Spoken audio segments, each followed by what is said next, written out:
Chers amateurs d'art, bienvenue. Aujourd'hui, lançons-nous dans une exploration peu commune qui lie passé et futur en nous demandant comment l'architecture de verre a inspiré certaines représentations des mondes dystopiques de science-fiction.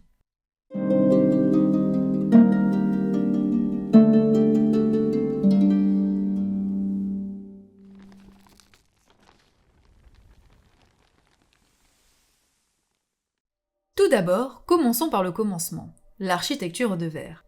Nous n'allons pas revisiter le Crystal Palace, l'une des constructions phares de cette architecture, car nous l'avons déjà fait dans ma précédente vidéo sur la serre de Caillebotte, dont le lien doit normalement s'afficher, et qui se focalise sur l'imaginaire de la serre au XIXe siècle. Toutefois, il nous faut revenir sur un point très important concernant cette serre géante. Le Crystal Palace a été érigé pour abriter la première exposition universelle. Ce fait est capital dans notre affaire. Pourquoi, me direz-vous ? Parce qu'il opère un véritable bouleversement dans l'utilisation de l'architecture de verre. C'est-à-dire que d'un coup, ce ne sont plus seulement les plantes qui sont en serre, mais aussi les hommes et les choses. Et cela dans un but très précis. Je m'explique. Les expositions universelles étaient des événements d'envergure mondiale où chaque pays venait exposer le nec plus ultra de ses avancées, tant techniques qu'artistiques. Mais c'était aussi et surtout un endroit où l'on pouvait acheter des produits et se divertir. Un lieu où l'on restait, où l'on passait du temps. Littéralement, lors de l'exposition universelle de 1851 à Londres, les visiteurs se mettaient sous verre pour pouvoir profiter des toutes dernières nouveautés. Dès lors, la serre oublie presque le jardinage et se tourne vers le consumérisme. Ne l'oublions pas, le 19e siècle est l'inventeur de la consommation de masse telle que nous la connaissons. Les premiers lieux relais de cette société d'achat outrancière sont les passages. Typiques, voire emblématiques de l'architecture moderne parisienne, les passages construits entre 1780 et 1860 étaient des chemins couverts, jonchés de boutiques qui réunissaient deux grosses artères de la ville. D'abord dotés de plafonds de bois, ils ne tardèrent pas à se moderniser et à se parer de verrières. Les passages sont les ancêtres de nos centres commerciaux et inventèrent la flânerie et le lèche-vitrine.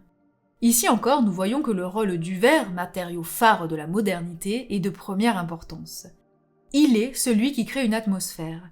La luminescence des verrières et des becs de gaz puis des ampoules électriques étaient là pour mettre en valeur les marchandises exposées et aussi pour créer un climat d'émerveillement et de nouveauté propice à l'achat. Le verre est ce qui permet l'exposition, la monstration des choses. On parle bien de vitrine d'un magasin. Mais la vitrine d'un magasin est un endroit ambivalent qui, quoique transparent, crée une séparation nette et tranchante entre les riches et les pauvres. Ceux qui ne peuvent pas acheter regardent de l'extérieur l'acheteur qui, lui, se trouve de l'autre côté de la vitrine, dans l'ambiance douce et feutrée de la boutique. La transparence du verre exhibe et souligne les disparités sociales. Ce creuset d'inégalités n'empêche pas pour autant la modernité d'avancer. Les passages, tombés peu à peu en désuétude, laissent place aux grands magasins auréolés de leurs coupoles. Là aussi, le verre est omniprésent. Les coupoles rivalisent dans leur opulence et leur couleur, créant par cela des lieux féeriques sous lesquels les foules s'amassent pour tenter de glaner les derniers articles à la mode. Nous ferions une grave erreur si nous négligions la puissance de l'attraction que ces coupoles peuvent générer. Il n'est pas rare, quand l'on visite Paris, de faire un détour, un arrêt spécial pour aller voir la coupole d'un grand magasin. Détournons-nous maintenant de toute cette architecture consumériste pour découvrir une autre vision même de l'architecture de verre. Pour cela, il me faut vous présenter un architecte et un poète. Vous allez voir, architecture et poésie ont beaucoup à faire ensemble. Revenons à nos deux hommes. Bruno Taut, un jeune architecte allemand, construit pour une exposition ayant lieu à Cologne une maison de verre. Celle-ci matérialise les aspirations que le poète Paul Schibart était en train de rédiger à cette même époque dans son essai, L'architecture de verre. Il est très difficile de savoir qui a inspiré qui dans cette histoire. Ce qui est sûr, c'est que les deux hommes se connaissaient et partageaient une vision commune. L'architecture de verre telle qu'il la concevait était véritablement révolutionnaire. Elle était la réponse aux problèmes d'urbanisation connus au début du XXe siècle. Elle devait sortir les hommes de leur taudis pour leur permettre d'habiter des endroits beaux, parés de verre colorés. Cette beauté était pour Schibart un moyen de permettre à l'homme d'atteindre une nouvelle forme d'élévation spirituelle. En plus de cela, ces maisons d'un genre nouveau devaient parer la terre et briller sur sa surface comme des pierres précieuses éclairées grâce à l'électricité. Imaginez ces maisons comme des photophores géants. Leurs murs, entièrement en verre, sont traversés en permanence par la lumière, que ce soit celle du soleil ou celle des ampoules. Malheureusement, il n'y aura qu'une seule maison de verre, construite en 1914, et elle ne survivra pas à la Première Guerre mondiale. À la fin de cette dernière, toutes les aspirations utopistes de cette architecture seront oubliées, effacées par le traumatisme de guerre et la période trouble qui s'annonce alors que l'Europe tente de se reconstruire.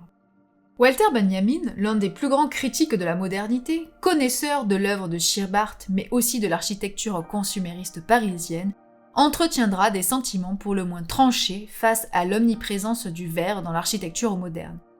Ce n'est pas pour rien que le verre est un matériau si dur et si lisse, auquel rien ne peut être fixé. Le verre est en général l'ennemi du secret. Le verre est l'ennemi du secret. En voilà une affirmation intéressante. D'autant plus qu'écrite en 1933, elle présage de toute une esthétique utilisée par certains mondes dystopiques de science-fiction.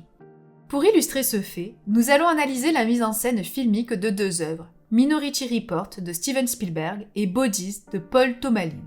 Je tiens à préciser ici que je vais tenter d'en divulguer au minimum sur les œuvres pour ne pas les gâcher si jamais vous ne les avez pas vues. Minority Report est une adaptation filmique du roman de Philip K. Dick portant le même nom. Nous y suivons John Anderton, un membre de Pre-Crime, une agence gouvernementale d'un genre nouveau qui a la spécificité d'arrêter les criminels avant même qu'ils aient pu passer à l'acte. Tout cela grâce aux précogs, 3 humains mutants qui peuvent prévoir les crimes avant qu'ils aient lieu. Je vais m'arrêter là pour le résumé du film, car je n'ai pas besoin d'en dire plus. Ce qui m'intéresse ici, c'est la mise en scène de Pre-Crime et aussi ce que cette organisation représente. Clairement, Pre-Crime est un organisme de surveillance et de contrôle. Sous couvert de prévenir la criminalité, cette institution s'insinue dans la vie des gens et va même jusqu'à les punir pour des faits qui ne se sont pas encore déroulés. Personne n'est à l'abri de Pre-Crime qui, grâce au précog, sait avant vous ce que vous allez faire. Il est très clair que cette institution instaure et met en place une société de surveillance. Et cette surveillance, qui se traduit ici par la complète transparence pour Pre-Crime des intentions de tout un chacun, est traduite par l'utilisation massive du verre dans l'architecture de son siège. Tout y est transparent, de l'écran de l'ordinateur sur lequel Anderton décortique les crimes qui vont avoir lieu, afin de les localiser, jusqu'à la cellule des prisonniers. Et ces cellules, très particulières, vont encore plus loin dans la mise à nu des pré-criminels, puisqu'elles exposent leur intériorité à l'aide d'écrans qui diffusent en temps réel les images qu'ils ont dans leur tête, ou encore le visuel et l'état de leurs organes. Cette mise en scène est une adaptation littérale de la phrase de Benjamin. Dans Minority Report, grâce au verre, il n'y a plus de secret. Passons maintenant à Bodies. Cette mini-série narre l'histoire fascinante et étrange d'un même corps retrouvé au même endroit à 4 époques différentes. 1890, 1941, 2023, 2053. L'univers qui m'intéresse ici est celui de 2053, car très vite le spectateur se rend compte que le régime en place est autoritaire. Cela se traduit encore une fois par l'esthétique utilisée pour représenter cette époque. Tout d'abord, il y a les voitures, dont l'habitacle est composé de vitres, ce qui rend le tableau de bord visible, impliquant par cela même que tout le monde peut voir où vous vous rendez. Il y a aussi la salle d'examen, dans laquelle est ausculté le corps retrouvé. Totalement transparente, elle va même jusqu'à afficher sur ses murs de verre les données recueillies, les offrant ainsi à la vue de tous. Mais l'image qui reste sans doute la plus éloquente est celle-ci. Nous y voyons le personnage principal de l'arc narratif de 2053 à la fenêtre de son appartement. Le reflet de la ville est tellement omniprésent dans l'image que nous ne savons pas si elle est dedans ou dehors. Et cette confusion volontaire par la mise en scène du regard exprime parfaitement la configuration sociale dans laquelle évolue le personnage. Le dehors envahit le dedans et le dedans se fond avec le dehors. Ainsi, il n'existe plus aucune intimité. La vie de cette femme est soumise à la transparence la plus totale. Plus aucun secret n'est possible puisqu'ils sont sans cesse en passe d'être révélés. Cette image est particulièrement intéressante car elle démontre à elle seule l'essence même d'une société de contrôle. Il est impossible de surveiller toute une population en permanence. Par contre, il est possible de faire en sorte qu'une population se sente épiée, scrutée, pour déclencher en elle des comportements autorégulatoires. Ces comportements sont une réponse de peur face au pouvoir en place qui souvent abreuve le peuple d'images plus violentes les unes que les autres de ce qui arrive aux dissidents qui se font attraper. Que dire pour conclure ? Peu de choses sont tombées dans des clichés. Mon but dans cette vidéo était de vous montrer comment un mouvement architectural peut s'implanter dans l'imaginaire collectif et lui servir à traduire des peurs profondes face à des mécaniques étatiques de contrôle. J'espère avoir réussi.